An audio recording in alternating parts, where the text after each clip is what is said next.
Hey guys, so today I want to compare iOS 7 on my iPhone 5 versus iOS 6 that I do have available here on my iPod Touch. So in this video we will be going over Safari and the updates with that little app. And Safari, of course, is the browser in iOS.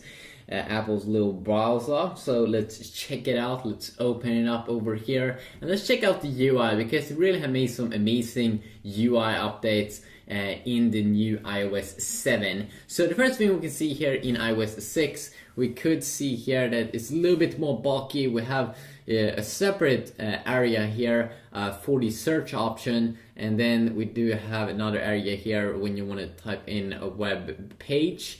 If we compare that against the new kind of cool UI that you do get inside of the Galaxy, the iPhone 5's iOS 7 update, you can see it's way more clean. They really brushed off a lot of the UI, and of course in iOS 7 they made it a little bit more slimmed down with more of a black and white theme. So you can just tap on this one and you still have the reload option.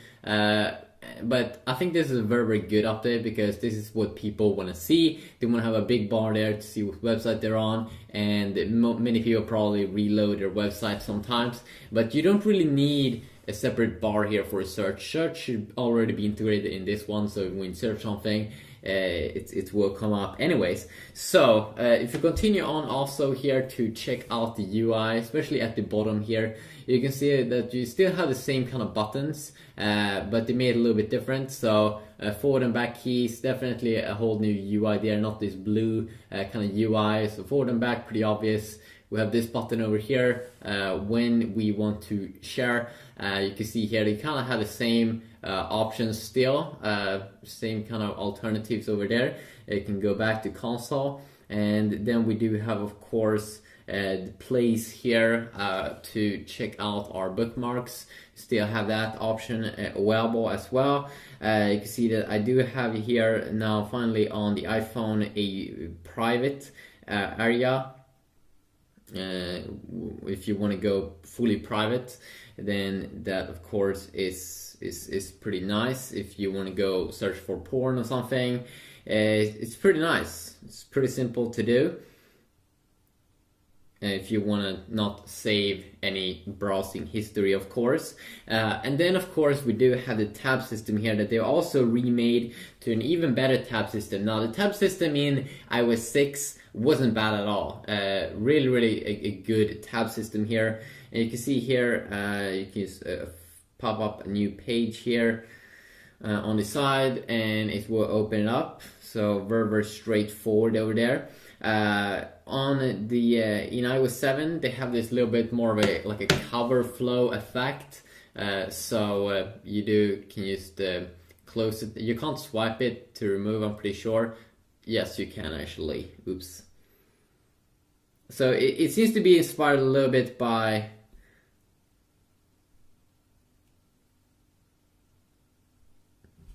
what? Is that a glitch? It could be a glitch or something with the software. Okay. So it seems to be inspired a little bit by Google Chrome, the Chrome beta browser that you do get available inside of Android. So definitely nice there. Looks a little bit better. So if you take a look here also at the browser here, we can see here that I would say that probably white looks about the same here on both these two devices. Let's continue on here to go to the full page. You can see here that when we go up and down, see, maybe you can scroll down a little bit quicker here on the iPhone. Not kind of sure though. Let's go to the full site. You can see that the loading there, it fully goes up there, while it's just a small little bar there. Okay, there we go. So it loads up the full page here on both the devices. Now let's see here when we go in and out.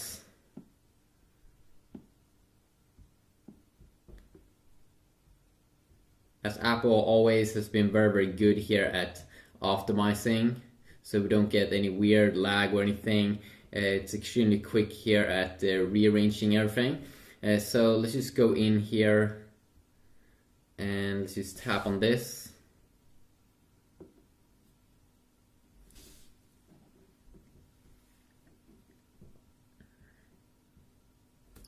There we go. So it loads up very quick here on iOS 6, but of course that may be a little bit stable. iOS 7 right now may be a little bit unstable, of course, because it's the new stuff. You can see here a little bit different colors here on the two guys, or it's actually the same guy. And in case you didn't know, so you can see here, double tap.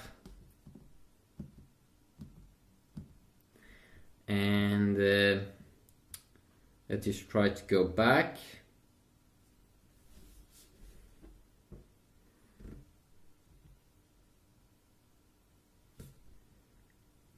Now let's try something else. Let's go and tap on this. There we go.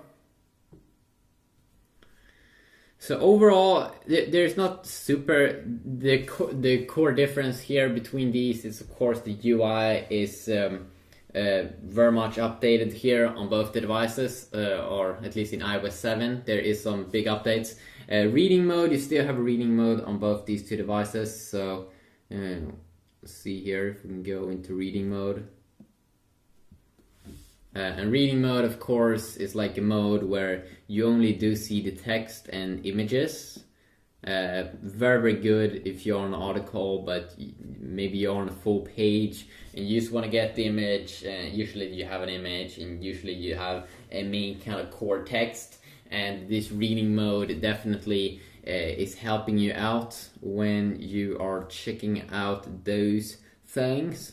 Let's just go now and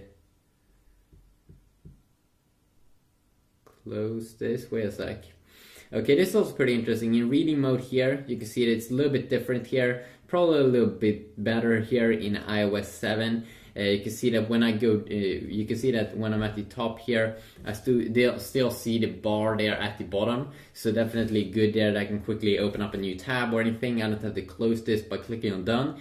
I can also, when I go down, this one up there at the top is getting even smaller, but I still see which website I'm currently on. While it is staying the same there at the top always in iOS 6. So definitely a nice little update over there. You do have an option here to change kind of the text size. You don't seem to have that option in iOS 7. Seems like they removed that, maybe because people didn't use it. We have a share page that's up at the top there, and of course it's just down at the bottom here. You have to click on done though to go out of that, while we can just simply have a reading mode open up and then open up, like, let's say a new tab in iOS 7. So definitely a nice little update there. And if you want to go out of reading mode here, of course you just tap there at the top page and it will exit you out of reading mode. So let's see here. So if you want to go back a page, it seems like we can do it like this as well. And that could of course be very nice. If you don't want to go down, then you don't have to go down to the back key. So you have another option to go back a page. Definitely very nice there. The very many like tiny small cool updates here. Let's see, and we can also go back like that, which is pretty useful. So let's see here if we can go out again. Let's try to load up another little thing here.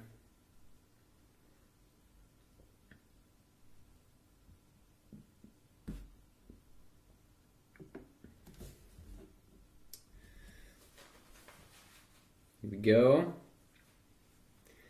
So it is loading up all the things in here. Very small text. You can see that when I did auto tap there, it automatically aligned the text there. But if we zoom in a lot, it doesn't reflow the text, so we can see everything like the HTC One awesome phone is doing. That would be extremely cool to have that kind of feature. The App Store also might have another third-party browser if you want to check that out. So quickly look here comparing iOS 6 browser versus iOS 7.